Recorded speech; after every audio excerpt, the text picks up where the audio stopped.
درې شان داسې دي د الله رسول صلی الله علیه وسلم فرمایي چې زه په هغې باندې قسم اخلم. ګوري په دنیا کې دا قانون دی چې یو څوک د خپلې خبرې د باور دپاره قسم اخلي. که یو چاته موږ باور ورکوو چې هغوی زموږ په خبره باندې اعتماد وکړي، یقین وکړي او درواغجن مو ثابت نه کړي، نو موږ د دې اعتماد او یقین دپاره هغوی ته قسم اخلو، قسم ورکو. د الله رسول صلی الله علیه وسلم عام وینا د ټولې دنیا د قسمو سره برابر نه ده، بلکل نه ده برابر. ځکه هره خبره د وحی ده. ما ینطق عن الهوى ان هو الا وحی یوحى. کوم خبره چې دته کیږي دی کوي هغه د الله د لوري وحی ده چې دته کیږي. نو د الله رسول قسم اخلي. دې قسم مطلب دا دی چې د دې شانو اهمیت زموږ په زړونو کې کښېني. د الله رسول صلی الله علیه وسلم قسم د دې لپاره نه اخلي چې د امت په ما باور نه کوي، علیاذ بالله، نه، بلکې که الله په قرآن کې قسم اخلي یا رسول الله صلی الله علیه وسلم په احادیثو کې کوم قسم اخیستی دی هغه د دې شانو د عظمت و طرف ته اشاره ده، د دې شانو د اهمیت و طرف ته اشاره ده چې دا ډېر عظیم شی دی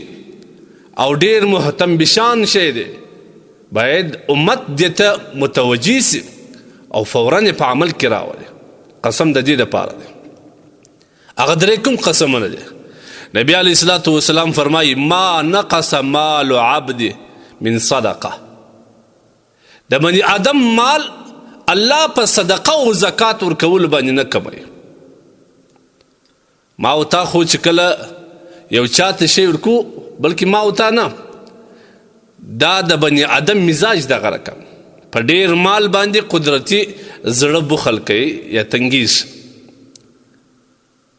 کم نسی، اولاد به من څه خوري، فلان به فلان به. لیکن د الله رسول قسم اخلي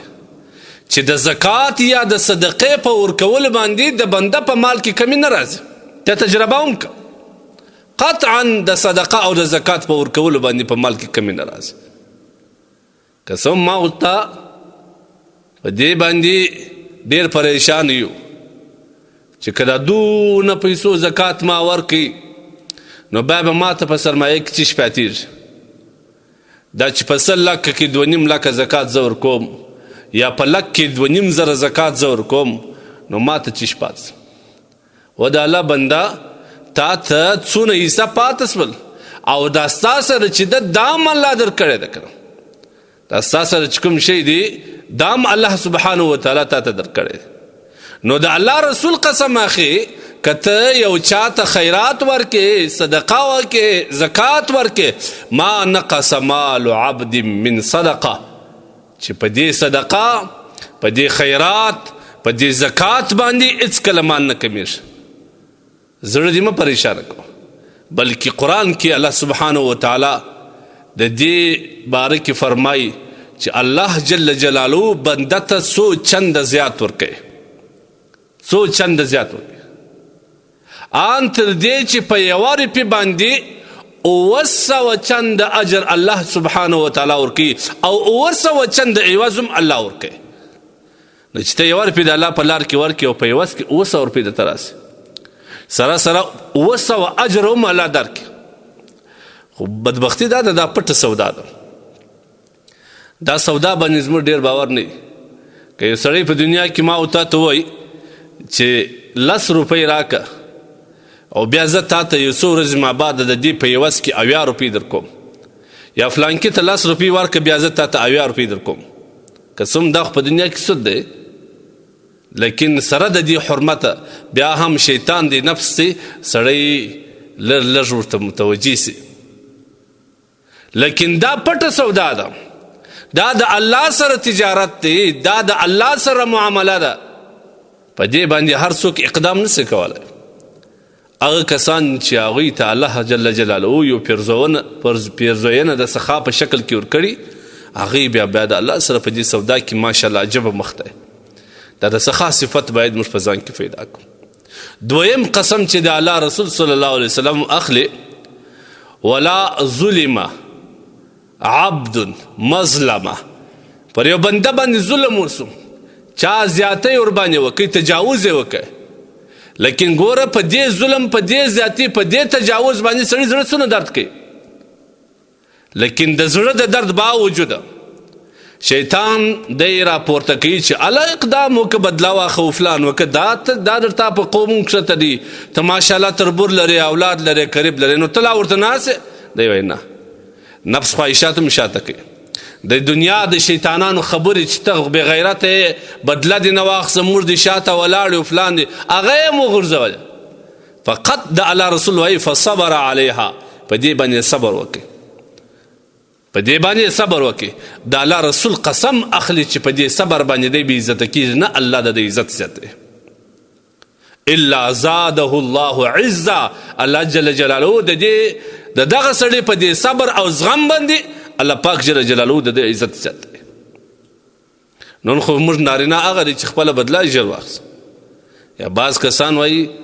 ما خپل بچي ته ویلي که چا په بده سترګه ته وکړه ته باید سپور یې ماشاءالله د دې اولاد ته وصیت کوي نصیحت ورته کوي الله اکبر څومره جهالت دی د الله رسول صلی الله علیه وسلم څه وایي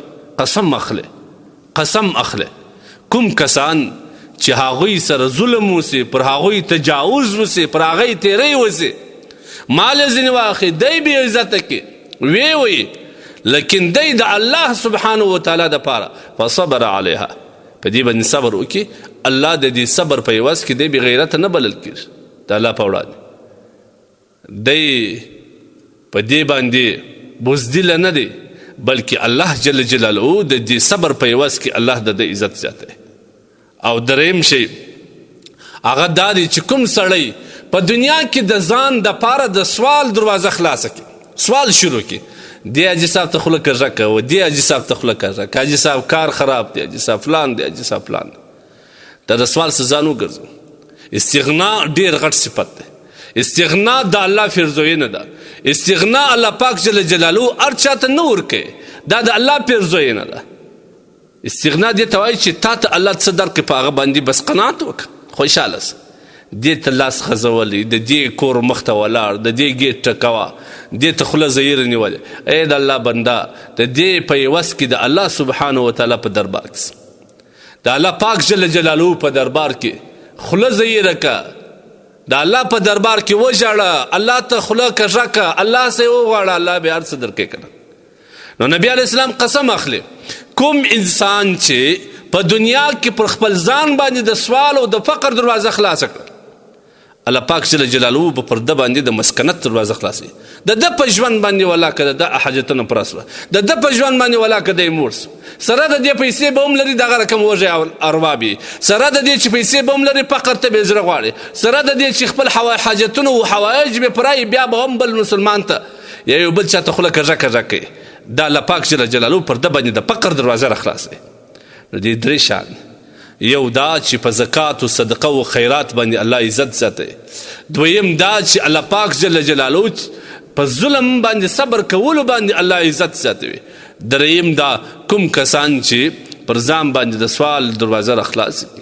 الله پاک جل جلاله په هغه باندې د مسکنت دروازه خلاصي پام کوئ موږ باید په دې روایت باندې موږ ټول عمل